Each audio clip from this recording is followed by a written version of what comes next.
Hi friends, welcome back to a new video. For those of you that follow me on Instagram, you will know that we have moved, hence the different background and the different setup. I wanted to take you along and walk you through our move as a minimalist, how that was for us, the struggles that we had, the opportunities that we took, tips and tricks that I have since I've now moved so many times, I think 4 to 5 times in the past decade or so, and also the current state that we're in now and what we're focusing on. Before moving here, we lived in Düsseldorf in Germany, which is to the west of Germany, and we're not originally from there, so we're moving away from family, but we always knew that in the long run we would want to move back to the south of Germany where we're both originally from, and just to be closer to family. So in the beginning of the year, this was the case for us. We felt like the time was right and we made that big move back to the south. Moves, as stressful and exhausting as they are a really good opportunity to take inventory of your stuff and to go through your stuff and to reconsider what you have, what you don't need anymore, and to declutter. And that's exactly what we did. So we took the opportunity to, when packing, when you have to get everything out anyways, to go through everything, to reassess what are things that we could let go. And even though I've been a minimalist for quite some time now and I've moved so many times, time and time again, it just shocks me how much you have. When you truly move and you truly pull out everything and have to pack it into boxes, I was really surprised. So in the past 3 years that we lived in Düsseldorf, we had accumulated quite a amount of stuff. I think due to a number of different reasons, I've actually been a little bit more relaxed when it comes to minimalism, and now that I've moved and I've seen all the stuff that I own, I definitely want to be a bit more, not rigid, but be a bit more strict, because I know that minimalism does so well for me and my mental health, and also financially, minimalism is just all in all a great package deal. So I want to be more conscious of what I do buy, what I do bring into my home, what do I own and collect and accumulate. A really valuable lesson that I learned during the decluttering process pre-move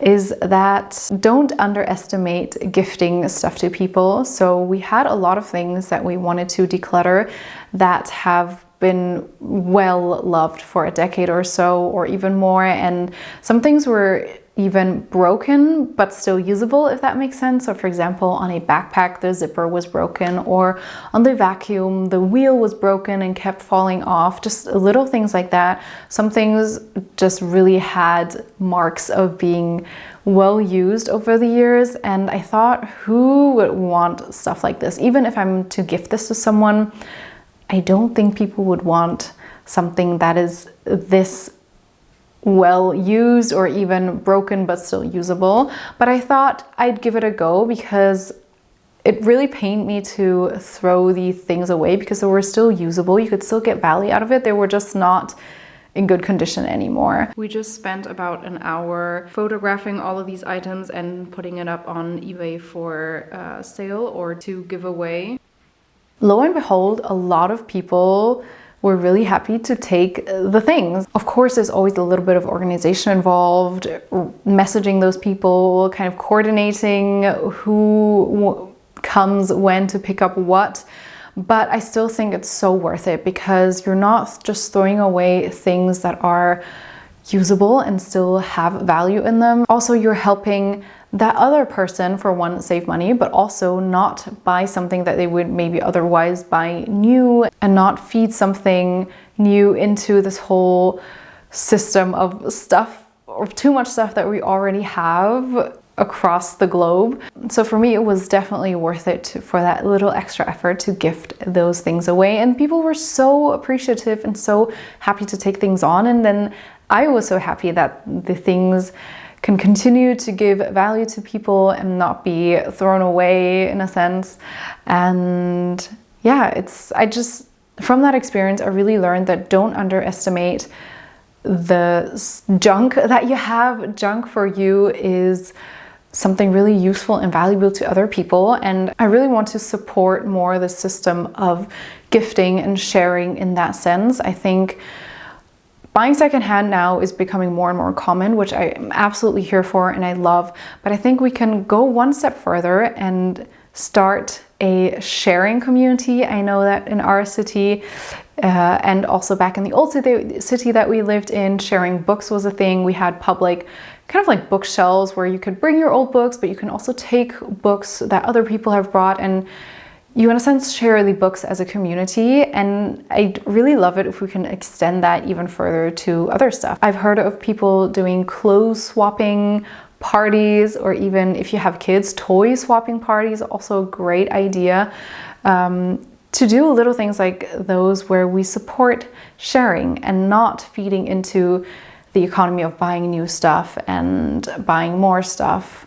So yeah, that was something that really inspired me and I wanted to share with you. Moving home is a big change and it does take up a lot of energy. So be sure to check in with yourself mentally, but also emotionally. During stressful, but also challenging situations, like for example, a move, it can be really helpful to have a therapist who can support you during times like these. 3 years ago, when I moved to Düsseldorf, I had my weekly therapy sessions going on. And together with my therapist, I was able to make the transition so much more smoother. So she really encouraged me to set up my new routine and essentially my new life in the new city. I truly believe that the move and the transition was just made so much smoother and so much easier because I had my therapist guiding me and helping me along the way. And of course, she also helped me in many other areas of my life. For those of you that know me, you know that I started my therapy journey with BetterHelp, and I recommend that platform to anyone and everyone, which is why I'm so excited to have BetterHelp as the paid partner of today's video. BetterHelp connects you to a credentialed therapist trained to listen and give you helpful and unbiased advice. You can use my link betterhelp.com/catchycravings in the description box down below to get onto their website. You just answer a few simple questions and BetterHelp will match you with a therapist that is best suited to you. What really spoke to me personally with BetterHelp is that you can do it from anywhere and everywhere. Since I'm so much of a homebody, it was really comforting to be able to do it from home, and also just saves you the travel time. And also you can take it along with you if you're abroad. For example, I was abroad in Florence for a few months and I took my therapy session with me, or if you're just on vacation and you don't want to miss out, I think BetterHelp is a really great platform for that. And also you can choose the language that you're most comfortable in. So for example, for me, my mother tongue is actually German, but I do my therapy sessions in English because when it comes to emotional topics like therapy, I feel more comfortable in English. So that is also why BetterHelp was such a great match for me. If you don't feel a complete match with your therapist, you can also just easily request a new one at the click of a button, which saves you a lot of hassle compared to a traditional therapist. I truly believe that there's no issue too small for therapy. Anyone and everyone can benefit from therapy. Your mental health should be your top priority, and really make sure to take care of yourself in that area. Be sure to use my link down below to start your therapy and take care of your mental health. So even though we had more stuff than I thought we had or hoped we had, I was still really appreciative that we are moving as minimalists, because there are just so many benefits to moving as a minimalist. For one, of course, you have less stuff. So that means less to pack, less to carry also. And if you have less stuff in general, that means you need a smaller vehicle to transport all your stuff to the new place. You need less people to carry all the stuff. And all in all, it just costs less money to move with less stuff. I was really happy about that once again, we were able to move really quickly, efficiently, and cheaply as minimalists. Even though now we had more stuff moving out of Düsseldorf than we had moving to Düsseldorf, we still wanted to try to be able to fit everything into one van that I would be driving cross country to the other side. We really didn't want to have to get a bigger van that was far more expensive, or I mean, this wasn't even part of the question, but I know that a lot of people, for example, hire movers just because you have so much stuff and you just want to make the process a little bit easier. So this was kind of a risk for us to book a van without knowing if our stuff would fit. But I kind of had this radical mindset that, okay, we're going to try to fit everything in that we have.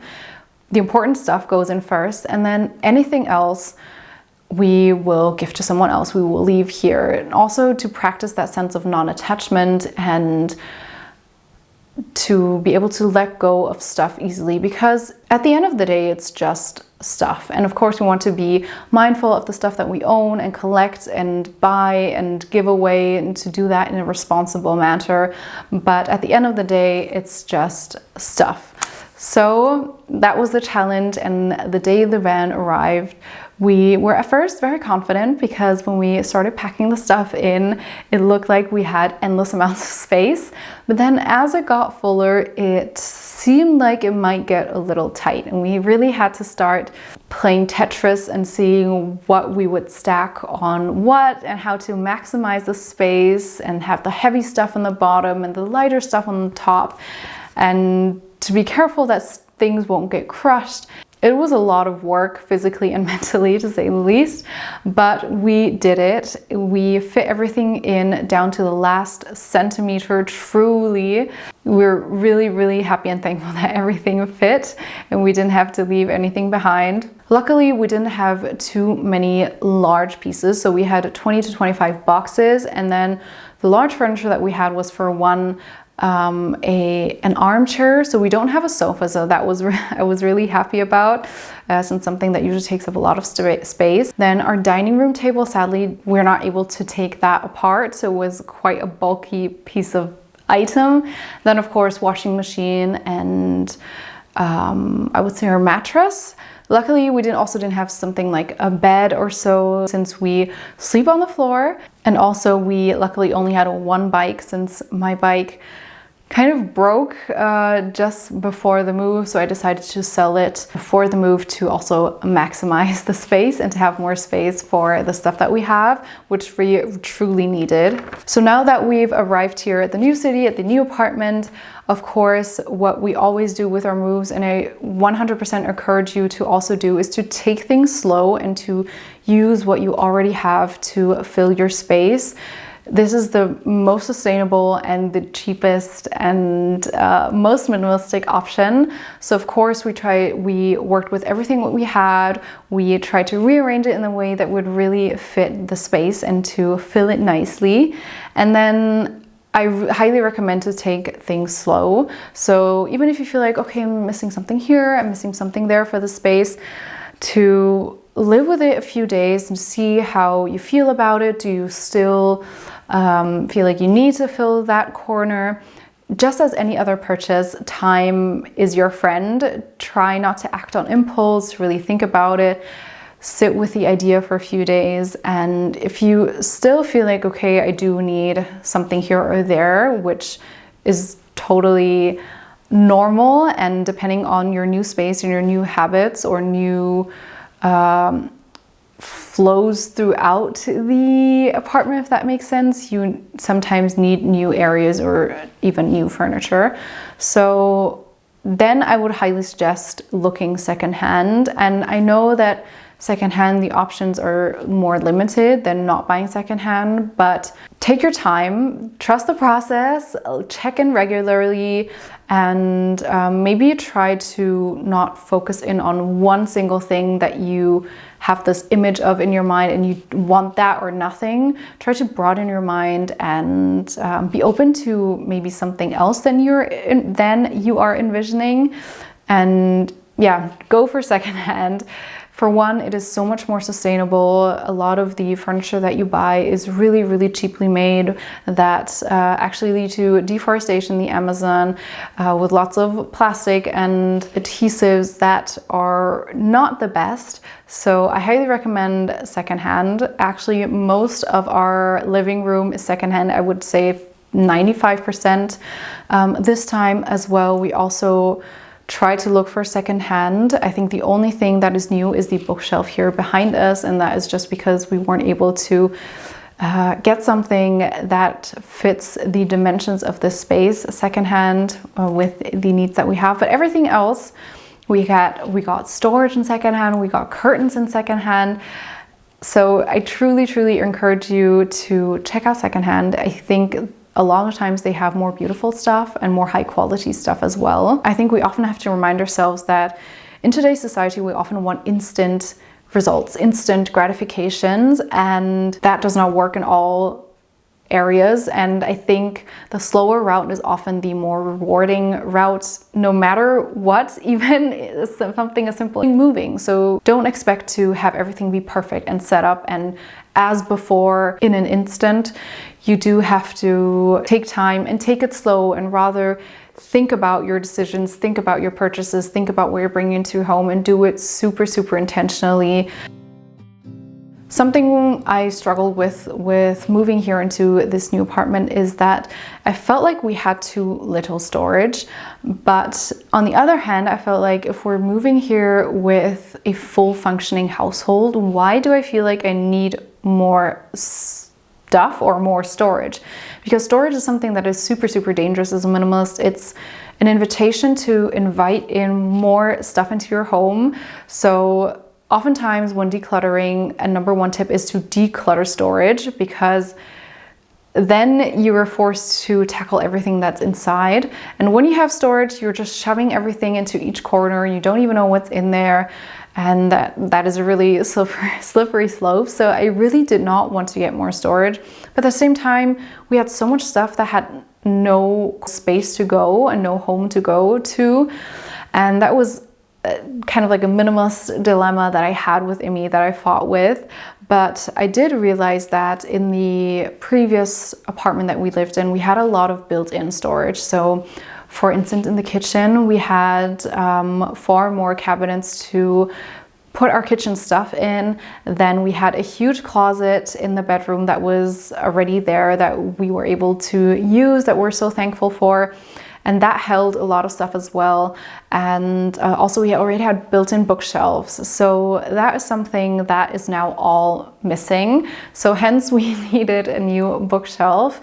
But this topic of storage is something that we're taking really slowly. So we did buy one piece of storage to hold some of the necessities that we know that we need. But some of the stuff that still needs a home, we actually intentionally left in boxes. So we kind of are doing like a packing party, in the sense where it's a challenge where you have your stuff in boxes, and when you need something, you can go ahead and get it out, and after a period of time, you check back in with the box and see what is actually left. And those are pretty much the things that you don't really need, and that can also motivate you to think about whether you maybe want to give those things away and declutter them. So we're being nice and slow with the storage. I know it sometimes feels like, oh, I just want to unpack everything and have everything ready, but I really encourage you to take it slow and to reassess down the line. Something else that we have done this time that is kind of new, but has been kind of like an experiment, and I would now say I highly recommend, is to not so much focus on getting your apartment all ready in a sense, or all decorated, but to look more so at your new life. So since you're not only moving apartment, you're truly moving life. You don't want to just set up your apartment, you want to set up your life. Oftentimes we put the apartment first, and that is what's most important, to set everything up, to have everything perfect. And I totally get it. I as well also just feel more at home and at peace when the apartment feels nice and cozy and lived in and up to what I like. But this time we also really intentionally took the step to set up our life. So to get our routines set up as quick as possible, to have everything that we had before kind of set up here. So for me, that looked like getting a library membership and to check out books and maybe potential book clubs, and also to sign up for ballet. Ballet was a big part, or it is a big part of my day-to-day. So to have that set up as well, to have those old routines set up. And with that, you also meet new people. And that is another big topic, is to have your new community and friends set up. So we really intentionally, really quickly also wanted to get to know new people, whether it's neighbors or friends. And For us, what really worked was actually to use online friend finding platforms. So what we used is, for example, Bumble Friends. So you might know Bumble for dating, but there's actually also Bumble Friends that we tried out this time for the first time for the both of us, and it worked really well for us. We've already met so many incredible people and really interesting people that we can really see ourselves connecting with further, and where you can explore new activities together and new corners of the city together, and that has been a really, really lovely experience for us. And it's something that I wanted to encourage you as well, if you're moving, to try to set up your life and everything outside of it that is really important, like friends and your routines and community, not first, but make that just as important as setting up your apartment. Of course, feel homely and welcome in your own space, that makes sure you feel well and your home is functioning in a way that gives you value, that makes you feel at ease. But don't forget everything else. You really have to put in more effort in the beginning to find your people, to connect, and to build up that relationship. Relationships do take time and energy and work and effort, but they're so worth it in the long run. And I think it's a different view on moving that is really important. I think more so important than setting up your apartment, which is often the main focus. So yeah, this has been our move so far. We're still getting settled in. We're still trying to meet new people, to connect, and to explore these surroundings, but also, of course, to finish setting up our apartment. This time's move for me was definitely another wake-up call to be more intentional about things that I bring into my home, because I think I wasn't as intentional the past 1 to 2 years, and I want to kind of go back and re-challenge myself in this area. So I hope you enjoyed this video, and give it a thumbs up if you did. And comment down below what's most important to you when you move. What is the first thing you want to have set up? And also, if you're new here, be sure to subscribe for more videos on minimalism, but also just on intentional and healthy living. And I'd love to see you again soon in one of my other videos. Thanks again to BetterHelp for being the paid partner of today's video. Don't forget to use my link to get started with therapy today.